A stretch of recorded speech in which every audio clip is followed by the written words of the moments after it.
안녕하세요. 구어과 송쌤입니다. 오늘은 고대가요를 3개의 작품을 통해서 같이 공부를 해보도록 하겠습니다. 먼저 고대가요와 관련해서 갈래 특성을 먼저 간단하게 살펴보고 그 다음에 작품으로 넘어가도록 하겠습니다.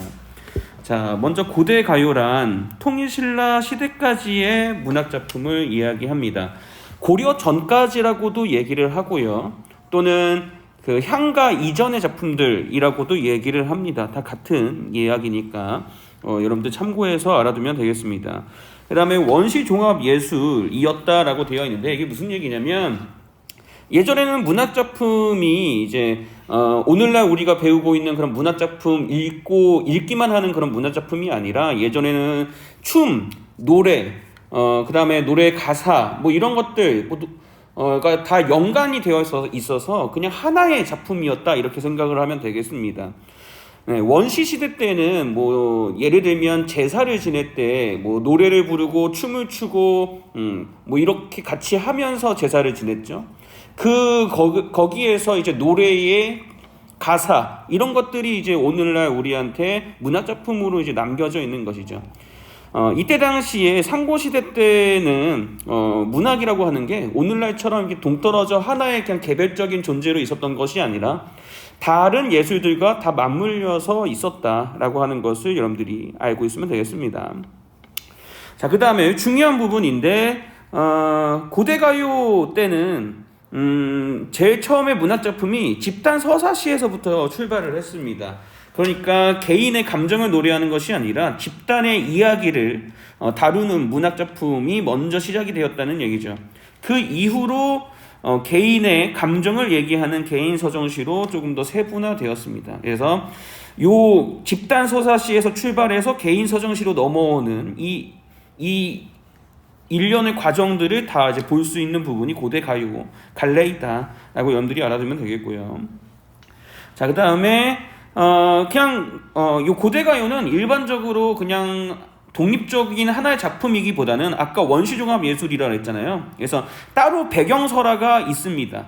그래서 설화라고 하는 거는 어느 한 민족에서 이제 구전이 되어서 내려오는 옛 이야기 이렇게 생각을 하면 될 텐데 이런 배경설화를 가지고 있는 설화에 삽입이 되어 있다. 그래서 전승이 되었다. 그래서 배경설화에 삽입이 된 채로 전승이 되었다. 이렇게 알아두면 되겠습니다. 그냥 우리가 배우고 있는 이 고대가요만 달랑 이렇게 전승되는 경우는 거의 없다. 이렇게 여러분들이 알고 있으면 되겠습니다.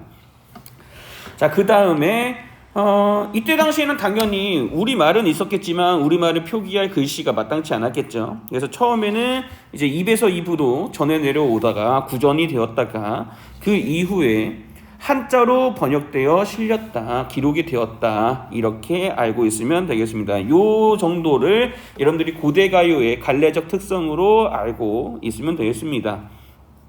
자, 이제 그러면 본격적으로 문학작품을 고대가요 갈래에 해당이 되는 문학작품을 한번 살펴보도록 하겠습니다.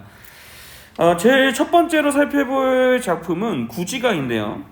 구지가를 먼저 좀 살펴보겠습니다. 요 제목 구지가 어떤 의미냐면 구지라고 하는 이제 봉우리예요. 봉우리의 이름입니다. 네, 그래서 구지라고 하는 이 봉우리에서 부른 노래다 이렇게 여러분들이 알고 있으면 되겠습니다. 이 구자가 거북이 구자거든요. 그래서 아마 이 구지가를 부르는 이때 당시에 이 지역에서는 아마도 이제 거북이를 신령스럽게 생각하는 그런 토테미즘이 있지 않았을까라고 어느 정도 추측이 가능하죠. 토테미즘이라고 하는 거는 동물을 이제 신성시하는 그런 원시 종교라고 해야 될까요? 네, 그렇게 생각을 하면 되겠습니다. 그래서 요 지역에서는 이 노래가 불렀던 요 지역에서는 아마도 거북이를 이제 신성시하는 그런 토테미즘이 있지 않았을까라고 우리가 생각을 해볼 수가 있겠죠. 자, 그리고 이제 작자가 누군지 한번 보니까 이제 구간이라고 되어 있어요. 이게 무슨 얘기냐면 이 구지가도 배경설화가 있는데 이 구지가의 배경설화는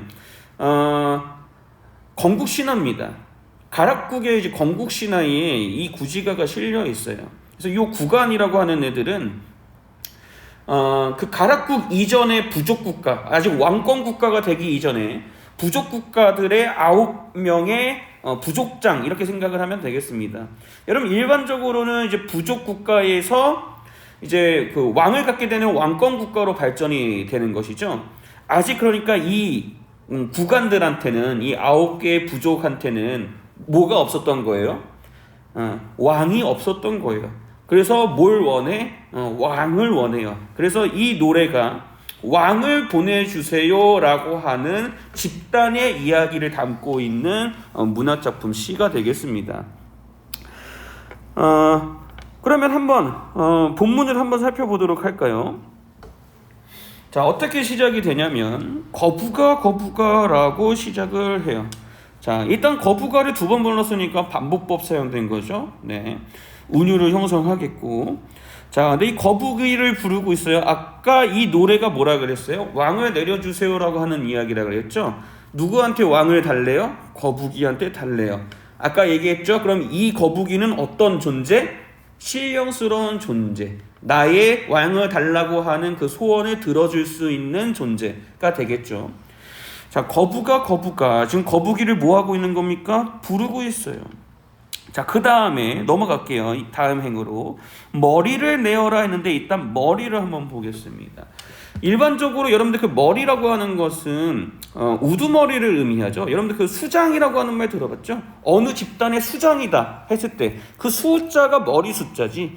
네, 일반적으로 머리라고 하는 것은 굉장히 중요한 부분이고 거기서의 가장 우두머리를 의미하는 것이죠. 네, 여기서도 한 국가의 우두머리 하면 뭐예요?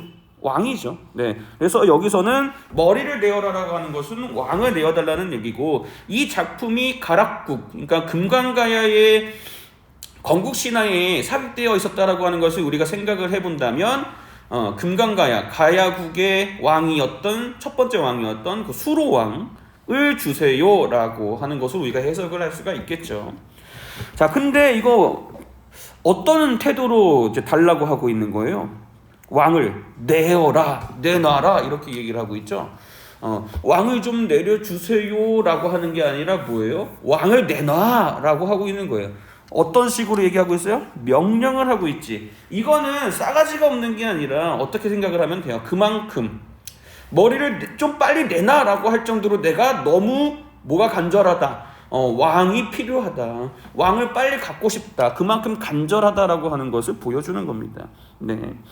그래서 여기까지 2행까지의 내용을 정리를 해보면 뭐를 기원하고 있다? 네, 왕의 출현을 기원을 하고 있다. 왕을 갖고 싶어서 누구한테 그거를 명령하고 있다? 거북이한테 명령을 하고 있다. 자, 이어서 보겠습니다. 자, 3행을 보면 어떻게 이어지냐면 내어놓지 않으면 이라고 되어 있어요. 가정을 하고 있는 거죠. 근데 가정을 하는데 긍정을 가정하는 게 아니라 부정을 가정하고 있죠. 그래서 부정가정이라고 많이 얘기를 합니다. 만약에 네가 내 소원을 들어주지 않으면, 왕을 갖고 싶다는 내 소원을 들어주지 않는다면 해서 부정을 가정하고 있어요. 그죠? 어떻게 하겠답니까? 구워서 먹으리. 구워서 먹겠대요. 거북이를. 네. 거북아, 너 왕 달라고 하는 내 그 소원 안 들어주면 너 잡아먹어 버릴 거야. 구워 먹어 버릴 거야. 라고 뭘 하고 있는 거예요? 위협을 하고 있는 거죠. 지금 이 작품에서는 주술성이 굉장히 강하게 드러나요. 여러분, 주술이 뭐예요? 어떤 자연적인 존재 또는 신령스러운 존재한테 나의 그 현실적인 소원을 들어달라고 요구하는 것이죠. 이런 것들이 이제 주술이라고 할 수 있는데, 이 주술에서 굉장히 이제 중요한 요소 중에 하나가, 빠지면 안 되는 것의 하나가 위협이에요. 위협. 이 위협이라고 하는 게 아까 우리 2행에서 봤던 그 명령과 어느 정도 의미가 비슷해. 기능적인 의미가 비슷합니다. 어떤 기능을 하는 거예요? 이 위협이. 그만큼 내가 이 소망이 그 소원이 간절하다라고 하는 것을 보여주는 겁니다. 네. 내가 너를 위협할 정도까지도 위협할 정도로 이 소원이 너무 간절해라고 얘기를 하는 거예요. 네. 그래서 요 주술에서는 요 위협이라고 하는 요소가 빠지지 않고 등장을 한다. 굉장히 중요한 거예요. 그래서 요 위협은 주술성은 위협, 이렇게 연결해서 여러분들이 알고 있을 필요가 있습니다. 그래서 여기 3, 사행의 내용을 정리를 해보면 소망 성취를 위해서 왕을 갖고 싶은 그 소망 성취를 위해서 그 내 소원을 들어줄 대상인 거북이를 위협하고 있다 라고 하는 것을 여러분들이 알고 있으면 되겠습니다. 자, 이제 본문 내용은 이 정도 여러분들이 다 봤고, 거기 작품 개관 보면서 한번 정리를 해볼까요?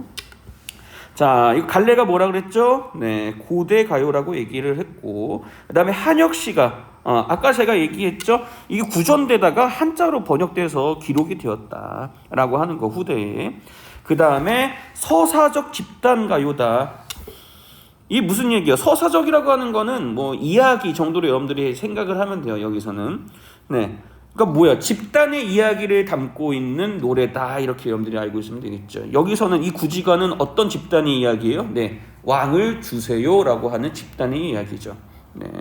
그 다음에 노동요라고 되어 있는데 이 구지가를 땅을 파면서 이제 땅을 파는 그 노동을 할 때 이 노래를 불렀다 이렇게도 알려져 있어요. 그래서 노동요라고도 할 수가 있겠고, 그 다음에 주술요.